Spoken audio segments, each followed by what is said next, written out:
Well, that was a song called Arcade Life by 8-Bit Panda Strike, and I have had the pleasure this afternoon, for the last several hours actually, of playing heaps and heaps of games with Panda himself. It hasn't gone too well for me. The current score is Target Renegade. It's 7-1. Super Mario, it's not worth talking about. Excite Bike, he's up about 3-1. Castlevania, I had almost had him at 4-3. He had a comeback 7-3. 8-Bit Armies, I don't want to talk about it. But Panda, he's a beautiful man, and Panda, tell me, like, how on earth did you travel back to the 80s and become like this kind of 8-bit warrior? Sounds like you have to get better at video games. No, but seriously, I know a panda by the name of 8, and he created a time machine, and he sent me back to the 80s, and I ran into this old ancient karate master, and he taught me the ancient styles, kung fu and whatnot, and I became this great digital warrior and started beating up these street punks and fighting crime and saving cities, across the US and stuff like that. So that's basically how it became to be. So in the context of a video game, who would win, like a digital warrior in the 80s versus a digital warrior in 2025? So I would say the difference between the 80s digital warrior would be he's more grittier and has been through some stuff, so he's willing to kill at the drop of a hat. And the 2025, while he has all this, new tech and the latest weaponry and stuff, he's more of a paper dragon, meaning his defenses are pretty low. I would say maybe his constitution from, being at home in the basement eating all the Cheetos and Mountain Dew and whatnot. You got the 80s one doing push-ups and with his digital phaser. I don't know. I would give it to the 80s. The 80s guy wins.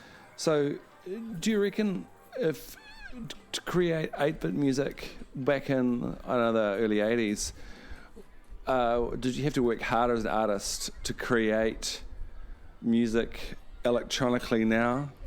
So, this is why I think in the 80s, we had knobs and switches and stuff like that, and then everything got more digital, even smaller, that you could carry it in your pocket. You could carry these programs, software in your pocket and work on it on these tiny devices that we apparently look at all the time with our face in the screen, like slaves to a machine. So Panda, before we start talking about being slaves to the machine, can we talk about where you've come from musically? Like, what's your background? So my musical background ranges from 80s pop to hip hop to alt rock, industrial, of course, and video game music. I used to play a lot of video games, and I'd listen to my brother's techno, house, and rap records. And I always wanted to learn how to make music, and I figured I'd do it on my own over the years. I was in a band over 20 years ago, and it was a metal industrial band, and I played keyboard and I sang backup vocals. And I got out of music for a while, and I got to sing some local shows in the scene, and that got me back into making my own music. As for the ukulele, I picked that up a few years ago. I just wanted something simple and fun to play, since the guitar seems to be, it's pretty big on me. I mean, it's big on anyone. It's a big instrument. From playing the ukulele to the guitar is really weird for me, so I stick to the ukulele. It's fun to play. I like the sound, especially when you throw effects on it. It's pretty interesting. As for my main influences, I would say 9 Inch Nails, Depeche Mode, Weird Al Yankovic, of course, some Wu-Tang Clan, like classic rapping, and the Gospels with the video game music and stuff. So, yes. Now!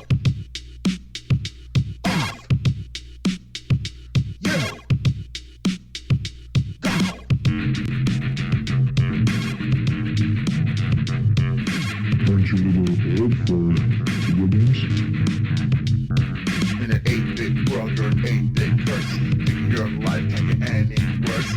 be a break, I'd be a fool. This digital kingdom is where I rule. Viral past I do, that's how I do. But you choose the test.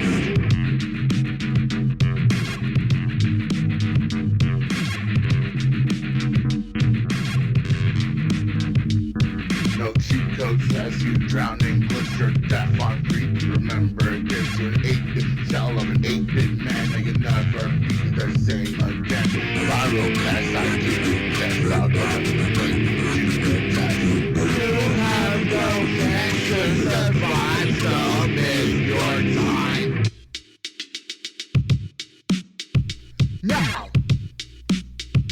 Off! You!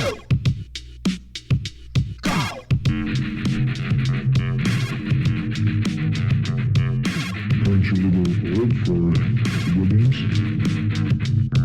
In an 8-bit world, you're an 8-bit curse. Taking your life, taking any worse. You're an 8-bit shell of an 8-bit man, and you'll never be the same again. Viral past I do test. Viral push you to the test.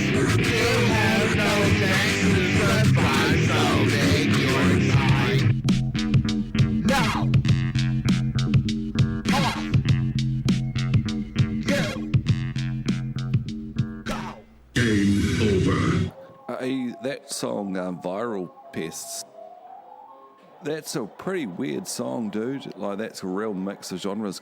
How on earth did you come up with that one? Viral Pests is about a ruler of digital kingdom who is strict but kind and fair to his people, and he describes how he smites his enemies and how they're no less than binary trash.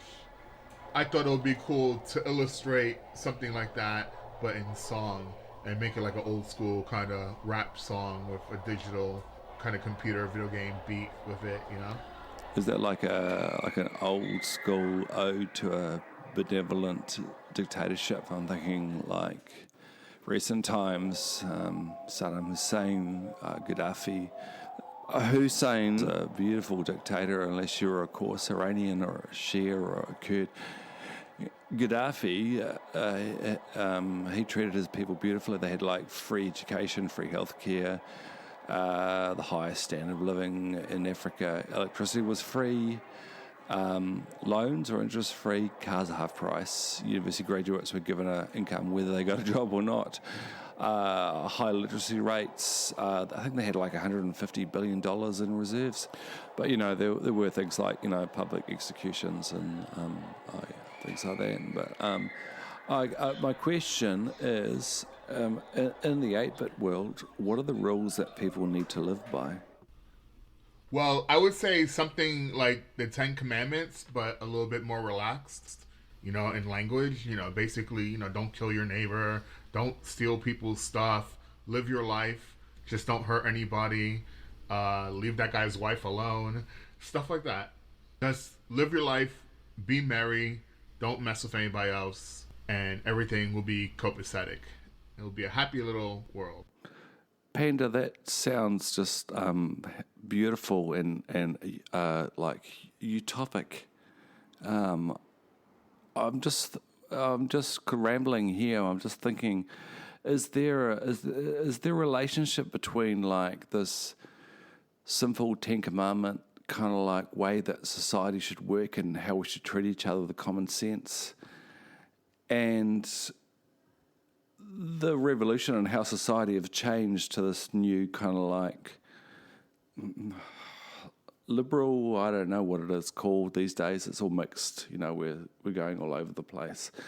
But in music, you're talking about going back to there's nothing simple about digital music, but going back to 8-bit music is like reverting back to simpler laws and less complicated ways of celebrating your art. You know, with modern music now, recording there's all this, you know, crazy compression and mastering and plugins and that sort of thing. Is 8-bit kind of easier and simpler and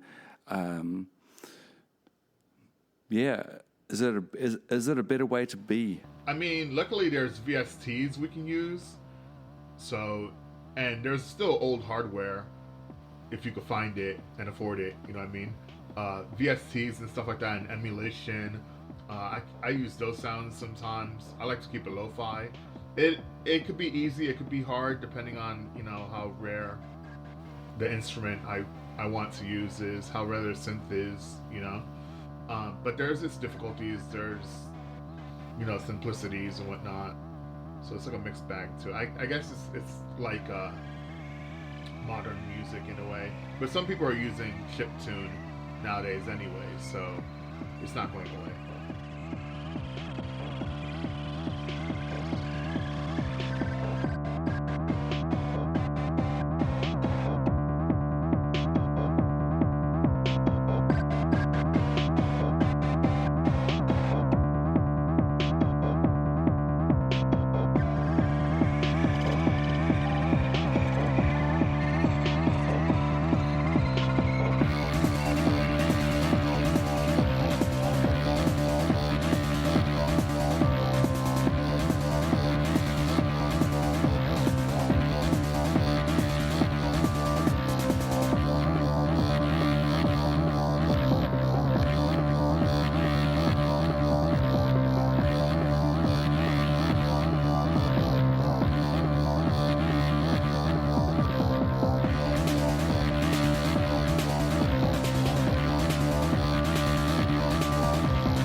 Hey Panda, can you tell us about the influence video games has had on your music? So as you hear, some of my music is video game based, and that's basically my inspiration is old school video games. I used to love playing them, the arcades back in the day and stuff. I was always at the arcades. Now you got it on emulation and stuff, and that's pretty cool. Nothing beats picking up the Sega Genesis and popping in Sonic 2, you know? So, and I always liked the soundboards, like the sound effects and stuff, so I would, you know, use that in some of my music, and I found that to be very helpful. It's fun to do that, you know? And that's become a big element to my music. So I love old school video games. Hey Panda, whereabouts do you call home, and what's the music scene like there? Well, I live in the Wilkes-Barre, Scranton area, which is northeast Pennsylvania in the U.S. And the music scene there, it's cool. You know what I mean? It's mostly metal and punk, some rock, or some guy with a guitar. And that's just basically how it is. Everybody's pretty cool with each other. You know, we're all supportive and whatnot. It's a cool scene, yeah. Though it's a little bit hard for some novelty acts like myself, since I'm industrial comedy. It's a little bit hard, but I still hit up the open mics and whatnot, and they still like my music, so that makes me happy. You've got me curious, Panda. Tell me about industrial comedy. How does that work? So the best way that I can explain industrial comedy, basically, you know, it's industrial with a comedic twist, singing about random stuff and relatable topics, pop culture, adding puns while having a very heavy beat and synths and, you know, stuff like that. So my music would be basically Nine Inch Nails versus Weird Al Yankovic with video game undertones. I think the Gospels first created industrial comedy. I could be wrong, but I'm pretty sure they did.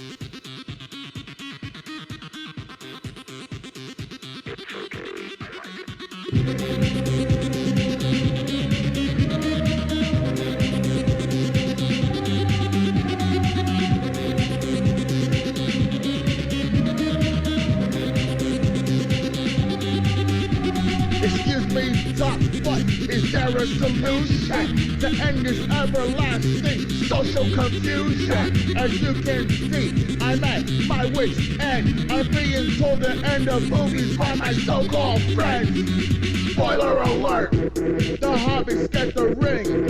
Spoiler alert, the Titanic sinks. Spoiler alert, Fight Club is a thing.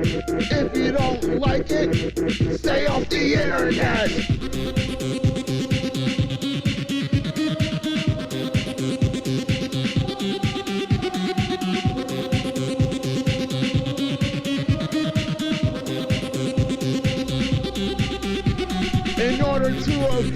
it's verbal diarrhea. I have to stay away from social media. Sometimes that's not always a quick fix. At least shut the fuck up when we're watching Netflix. Spoiler alert, the villain dies. Spoiler alert, the cake is a lie. Spoiler alert, that chick is a guy. And if you don't like it, stay off the internet.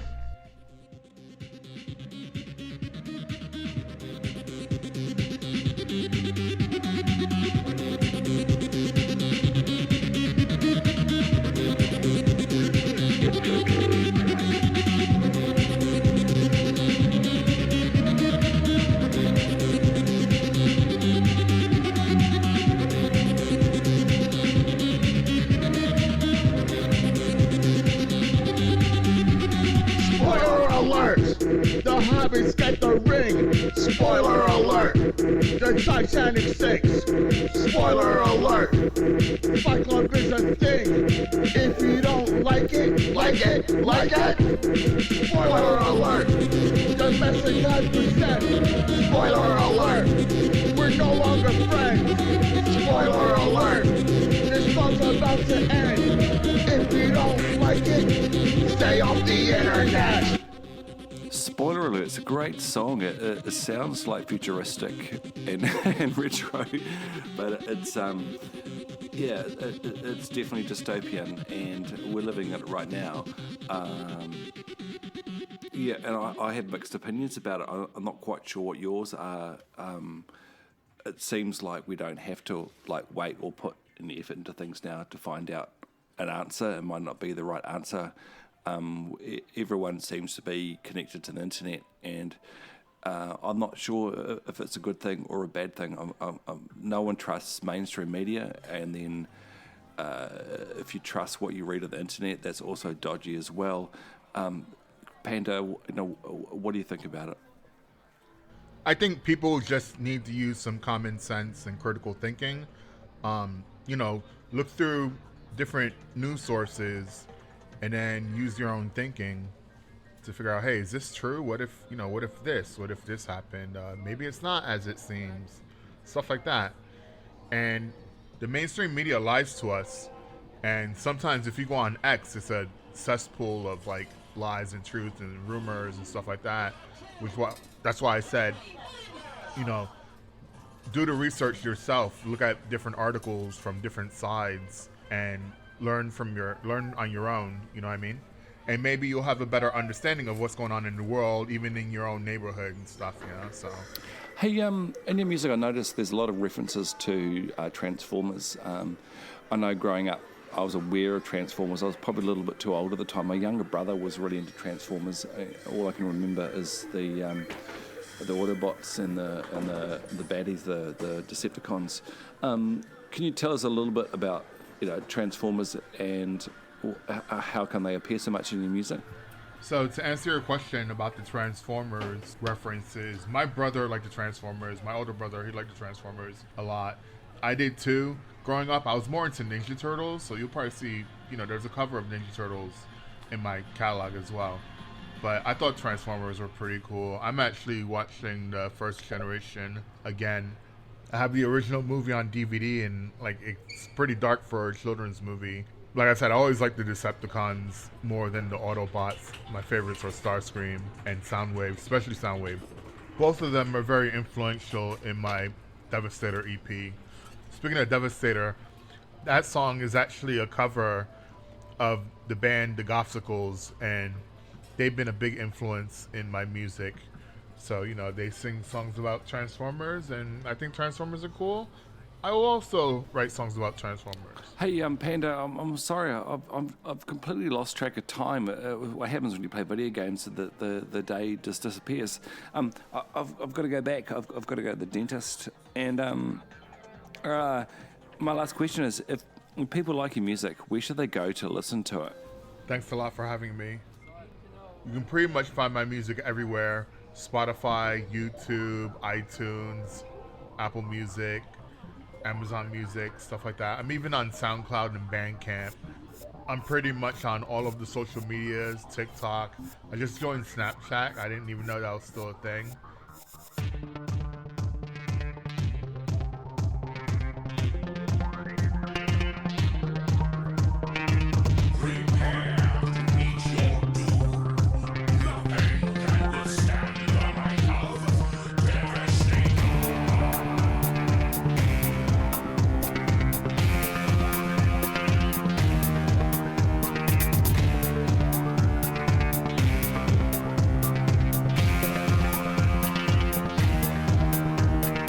Autobots are going down, cause there's a big evil giant robot new kid in town.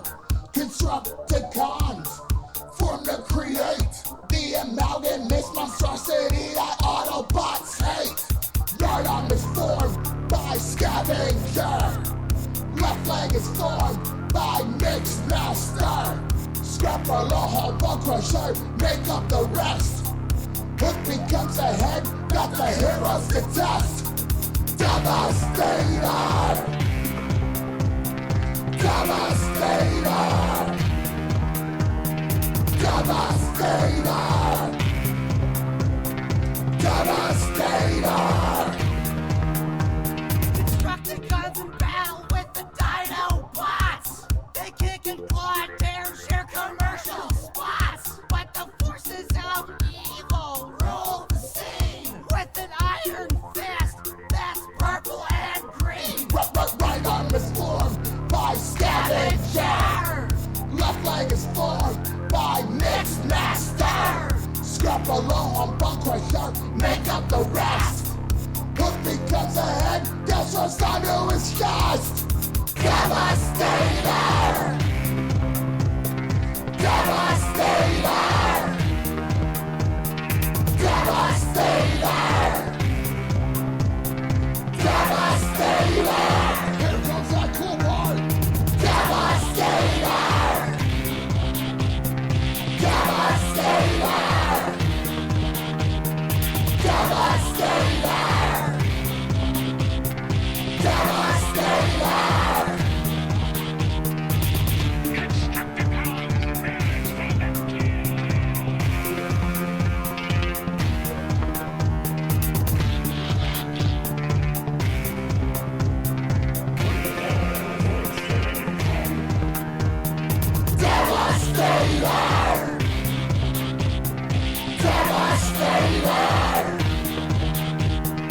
Devastator! Devastator!